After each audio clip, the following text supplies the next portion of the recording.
810, que jogo, né? Que jogo da tua equipe, né? Parabéns pelo resultado, parabéns pela forma que teus jogadores estiveram em campo, mas eu queria te perguntar em relação a campeonato mesmo, né? Essa vitória, o que é que ela pode projetar o teu time para a sequência da Série A da forma como foi? Obrigado. Boa noite. Primeiro peço a permissão de fazer uma homenagem, um agradecimento especial ao nosso torcedor, né, pela dedicação, por acreditar sempre, né, por nunca abandonar o Ceará, principalmente, independente dos jogadores, do treinador, das pessoas que estão à frente. Então, de coração, em meu nome, em nome do grupo de atletas, comissão técnica e nossas famílias, agradecer o apoio do torcedor pelo que ele fez hoje pela gente. O jogo nós tivemos, né, o jogo foi dividido em dois momentos, né, até o gol, até o lance de expulsão e depois. E é o tipo de vitória que ela se torna emblemática, né, porque ela demonstra que uma equipe que não desiste, uma equipe que acredita, que luta até o final, mesmo pelas circunstâncias adversas, ela pode inspirar muita gente a acreditar também. Então, a própria inspiração, né, que nós passamos de dentro do campo para fora para o nosso torcedor e a recíproca que veio das arquibancadas fez com que a gente construísse um resultado grandioso, um placar apertado, mas um resultado grandioso, que nos coloca aí numa condição muito melhor de tabela. Abrimos aí uma margem de 6 pontos a princípio do Z4, nos aproximamos da parte de cima ali da zona da pré-Libertadores, sabe? E, no meu ponto de vista, voltamos definitivamente para o campeonato. Tem muita coisa pela frente, mas demos uma demonstração clara que é possível, né? Se nós acreditarmos, né, tivermos esse espírito sempre, principalmente, né, um aproveitamento das chances de gol, a gente vai brigar por coisas boas dentro da competição. Mais uma vez, Del Luiz da Rádio Verdes Mares, a Verdinha 810. Você acredita também o resultado e a forma como o teu time disputou esse jogo diante da equipe do Fluminense hoje na vitória por 1-0, com o apoio dessa torcida que no próximo jogo contra o Cuiabá, no próximo domingo, já vai ter aumentado em porcentagem devido ao decreto do governador liberando mais torcedores no estádio. Aí é claro que ajuda, o apoio vindo das arquibancadas vai ser maior. E eu te pergunto em relação ao teu recado no final do jogo contra o Bahia, o teu pedido, na verdade, para que o torcedor fosse para apoiar, e sempre, claro, sempre apoiou a equipe do Ceará, mas foi para incentivar mesmo, sem vaiar aquele jogador que ela entende que ainda não rendeu o necessário, mas ela fez aquilo que você pediu, né? O que pode você falar sobre esse apoio da torcida e o que pode aumentar para o jogo contra o Cuiabá? Obrigado. Gratidão, né? Gratidão ao torcedor, gratidão às pessoas que fazem o clube, os funcionários, né? O staff todo, as pessoas que trabalham diretamente no campo e trabalham no apoio em todos os departamentos. O clube de futebol, ele é quase como uma cidade, né? De tantas pessoas que se envolvem direta e indiretamente. Muitas e muitas famílias são atingidas, né, por esse jogo maravilhoso que todos nós somos apaixonados. E o que eu passei para os atletas é que nós havíamos pedido um voto de confiança ao torcedor, né? Eu me sinto e me sinto em débito com o torcedor, porque viemos para o Ceará para fazer coisas grandiosas, para marcar um período, para conseguir, né, manter o Ceará em crescimento, em desenvolvimento. Muitas vezes existem ações que não aparecem, né, para o nosso torcedor no dia a dia. O que aparece efetivamente é o jogo, mas muitas coisas que a gente faz no dia a dia pensando na excelência do clube. Então, gratidão e principalmente, né, inspirar. O nosso clube deveria inspirar as pessoas que estavam de fora a nos devolver essa energia positiva, e então foi uma troca mútua. Então, de verdade, agradecer de coração a todo mundo que veio ao estádio e já deixar mais uma vez a nossa convocação, né, não é convite, é convocação para o jogo contra o Cuiabá no próximo fim de semana, onde a gente precisa mais uma vez da presença do torcedor, né, que eles venham e façam mais uma vez, né, esse caldeirão do nosso estádio aqui pulsar, né, e passar essa energia boa para que a gente possa correr mais dentro do campo. Eudes Viana, da Rádio Assunção AM 620. Boa noite, Thiago Nunes, parabéns pela vitória, e é sobre ela que eu queria que você comentasse o quanto a maneira como essa vitória diante do Fluminense aconteceu pode motivar o Ceará para esse restante de Série A de Campeonato Brasileiro, tendo em vista que na próxima rodada a equipe joga novamente em casa contra o Cuiabá. Obrigado. A gente fez jogos muito bons, né, desde que eu cheguei aqui, principalmente jogando dentro de casa. Eu penso que já merecíamos ter tido no mínimo uma vitória, né, anteriormente, em outros jogos, mas não tivemos o aproveitamento necessário das tantas chances criadas para nos trazer esses 3 pontos. Quis o destino que a vitória fosse nessa batida, né, com tom de emoção, de muita transpiração, de muita dedicação. E são nos momentos de crise, nos momentos de dificuldade, que as pessoas tendem a se abraçar, né? As pessoas que se gostam se abraçam. E como eu já falei mais de uma vez, o amor, né, da torcida pelo seu clube fez com que ela abraçasse mais uma vez esse time. Os jogadores, né, responderam à altura dentro do campo. Então é, sem dúvida, um combustível a mais para a gente pensar que é possível. Sempre é possível. A gente não pode nunca se diminuir, nunca se colocar numa posição, né, de inferioridade. Nós temos que acreditar sempre que é possível vencer todos os adversários, independente do local. Muitas vezes a gente adota estratégias mais defensivas ou mais ofensivas, mas tem que acreditar que é possível. O que eu tenho passado para os atletas é que nós temos que pensar grande. Não podemos nunca pensar pequeno. Desde que eu cheguei aqui, eu quero vencer o próximo jogo. Às vezes o adversário não supera, mas o nosso desejo sempre é de vencer, de preparar a nossa equipe para ganhar o jogo. Então, esse é o espírito que eu quero, né, deixar e agradecer mais uma vez esse apoio do torcedor que fez com que a gente corresse cada vez mais. Tiago Nunes, boa noite. Sérgio Cavalcante, programa Futebol na Cidade. Em primeiro lugar, eu gostaria de lhe parabenizar pela bela vitória. E Obrigado. Lhe perguntar também, Tiago, como foi para você manter esse mesmo padrão de marcação, padrão tático, embora com um jogador a menos, o jogo praticamente inteiro, um jogador expulso no primeiro tempo. Explica pra gente como foi conseguir esse resultado com um jogador a menos.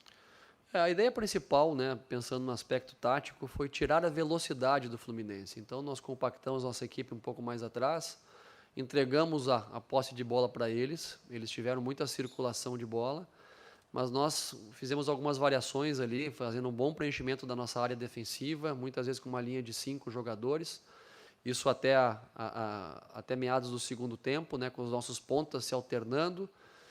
No momento que o Fluminense colocou 2 centroavantes do jogo, né, a gente iniciou o segundo tempo, né, ainda com a formação anterior. Eu fiz questão de colocar mais um zagueiro, e aí a gente equilibrou 3-2 dentro da área, mais os 2 laterais formando essa linha com 5, 3 jogadores ali, 2 de mais contenção e 1 de contra-ataque, e um jogador mais solto no ataque. Primeiro o Vina e depois o Gabriel, né? Pensando que o Fluminense poderia entrar cada vez mais no nosso campo e a gente poder apostar nas transições. A grande parte do tempo a gente foi soberano dentro da grande área, defendemos muito bem, passamos um cadeado na frente da nossa área.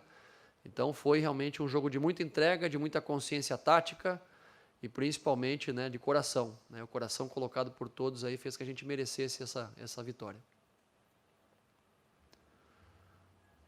Vladinei Farias, Rádio Cauípe FM de Caucaia e Portal Show de Esportes. Primeiramente, parabenizar o Thiago pela vitória na partida de hoje. E, Thiago, queria saber de você, o time hoje teve algumas variações táticas na partida, onde logo aos 28 minutos, com a expulsão do atleta Gabriel Dias, você teve que fazer algumas mudanças no time, obrigatórias, né? Sacar o Jael e colocar o Igor. E aí o Vina jogou ali de espécie de falso 9. E durante o segundo tempo você substituiu o Eric pelo Gabriel Lacerda, fazendo com que o time jogasse com 3 volantes. Como que você avalia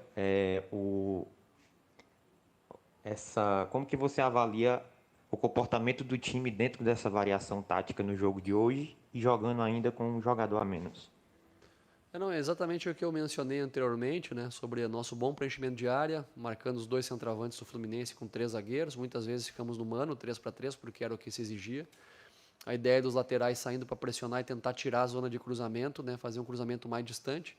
Por muitas vezes, pela qualidade do adversário, né, eles tiveram algumas jogadas de fundo, tiveram também algumas oportunidades, que é até normal pelo contexto do jogo.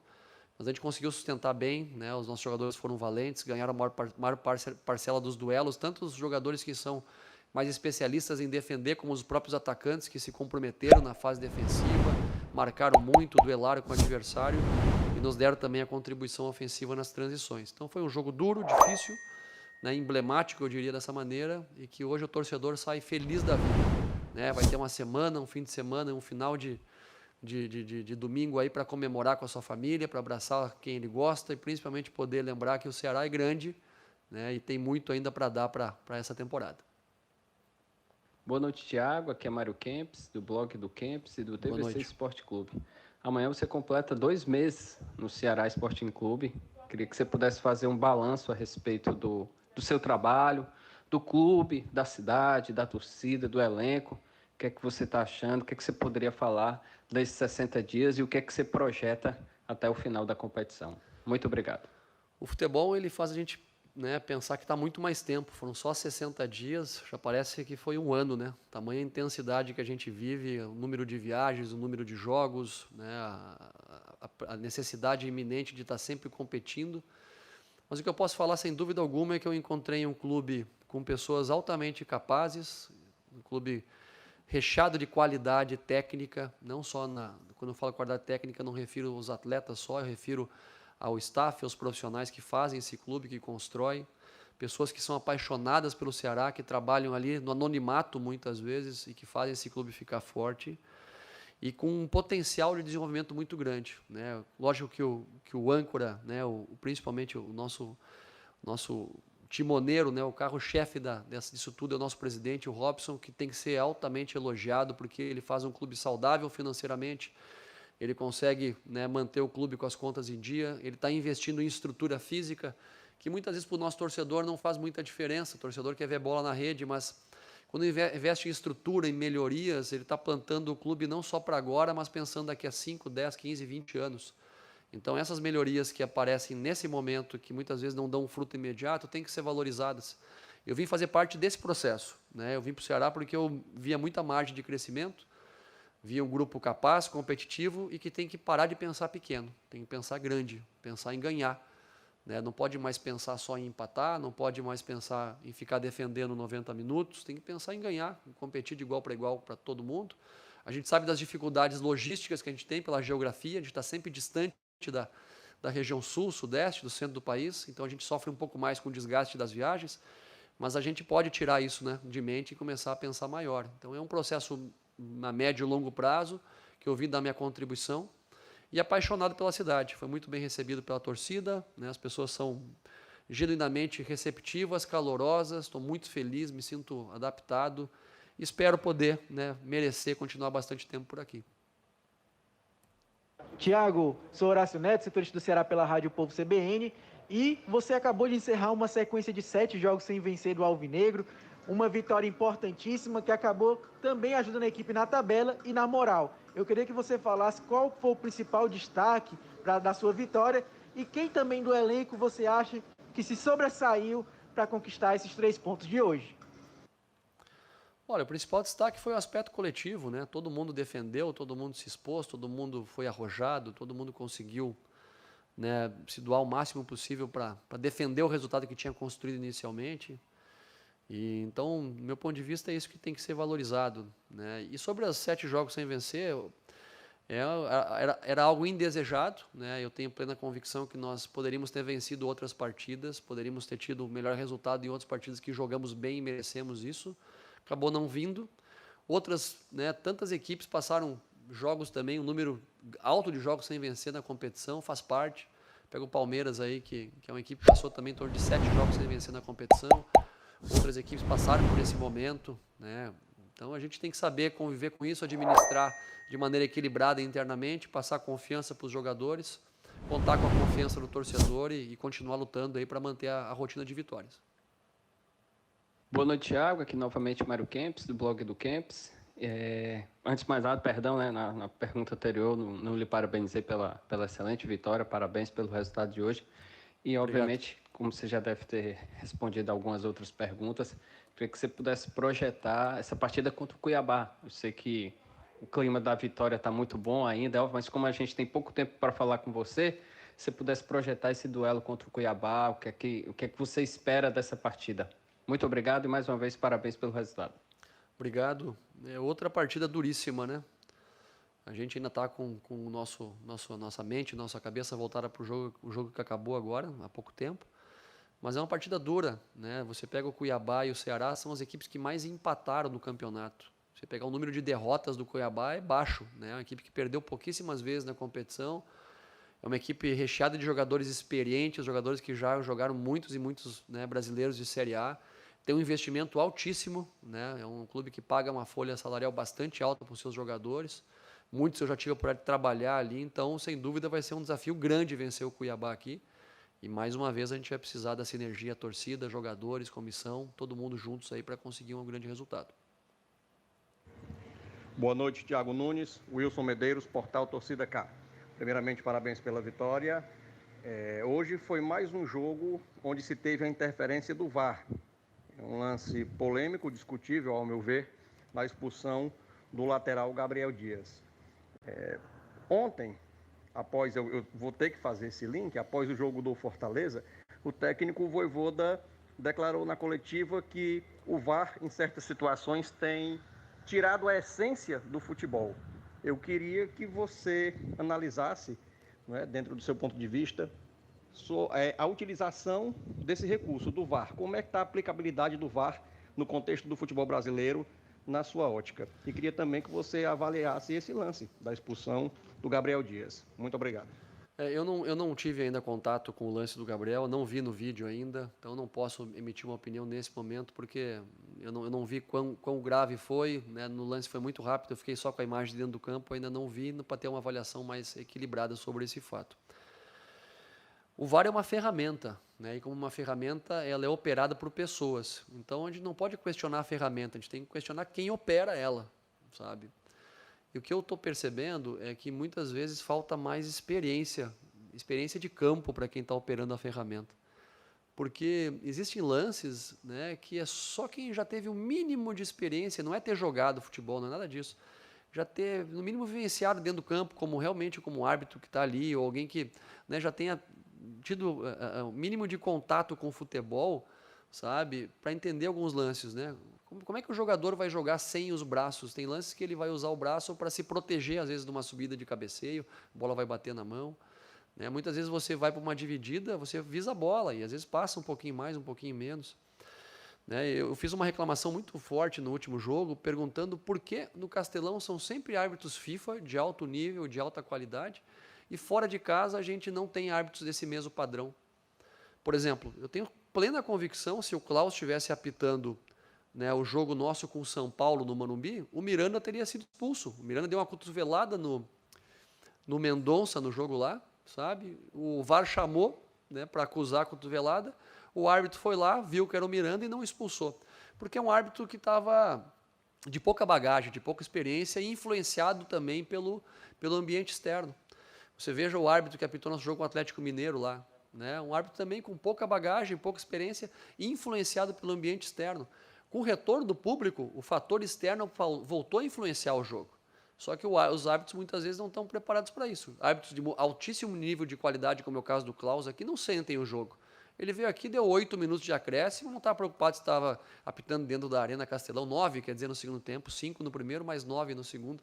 Não estava preocupado com quem estava apitando, expulsou o Gabriel no primeiro tempo ainda, porque é um cara já maduro, experiente, acostumado a grandes jogos.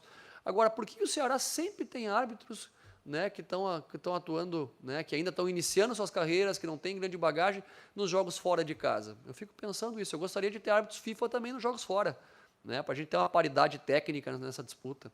E, infelizmente, né, desculpa o desabafo, a gente vive num momento onde existe um corporativismo na arbitragem comandado pelos analistas de arbitragem, né? Os caras se protegem lá na cabine, na imprensa, né, eles defendem os árbitros à morte, né, porque são ex-árbitros. Eu vejo os ex-atletas defendendo muitas vezes os atletas também à morte.